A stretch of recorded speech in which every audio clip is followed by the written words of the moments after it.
करुणा मुंडे आणि धनंजय मुंडे यांच्यातला वाद 4 वर्षांपासून चव्हाट्यावर आला। त्यानंतर मागील 4 वर्ष अनेकदा त्यांच्यातल्या वादाच्या बातम्या माध्यमांमध्ये झळकल्या।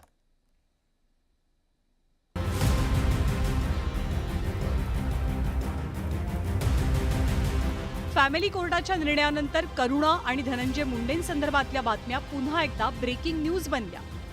या दोनही मुंडेंच्या बातम्या अधनं-मधनं माध्यमांमध्ये झळकत असतात, पण आपल्या नात्याच्या बातम्या होऊन त्या चर्चेत येतील असे या दोघांना कधी वाटलंही नसेल। करुणा शर्मा यांच्यासोबत आपले 2003 सालापासून परस्पर सहमतीनं संबंध आहेत अशी जाहीर कबुली धनंजय मुंडेंनी 12 जानेवारी 2021 ला दिलेली होती। तर 2018 सालापर्यंत करुणा यांच्यासोबत त्यांचं वैवाहिक आयुष्य सुरळीतपणे सुरू होतं। मात्र त्यानंतर धनंजय मुंडेंच्या वागण्यात अचानक बदल झाल्याचा दावा करुणा मुंडेंकडनं केला गेला। मैंने मेरे पति को मारा है, हाँ कभी एक आध थप्पड़ मारा भी होगा, क्यों झूठ बोलूं, एक आध 2 बार मारा भी होगा। जैसे एक बार अलीबाग में हमारा झगड़ा हुआ था तो उनने मेरी गर्दन इतनी कस के पकड़ ली थी। 4 सप्टेंबर 2021 ला करुणा मुंडेंनी बीडमधल्या जनतेचा आशीर्वाद घेऊन संवाद साधू असं जाहीर केलं। पत्रकार परिषद घेऊन खुलासा करणार असल्याचे त्यांनी स्पष्ट केलं होतं। पण 5 सप्टेंबरला करुणा मुंडेंना काही महिलांनी घेराव घातला।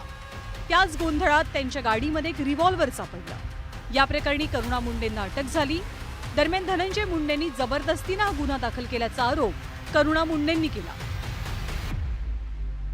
मेरे बच्चे तो छोड़ो, मेरे घर के भाई बहन कोई भी एक भी व्यक्ति साथ में होता, सबको भीती है कोणाला जेलमध्ये जायचं आहे।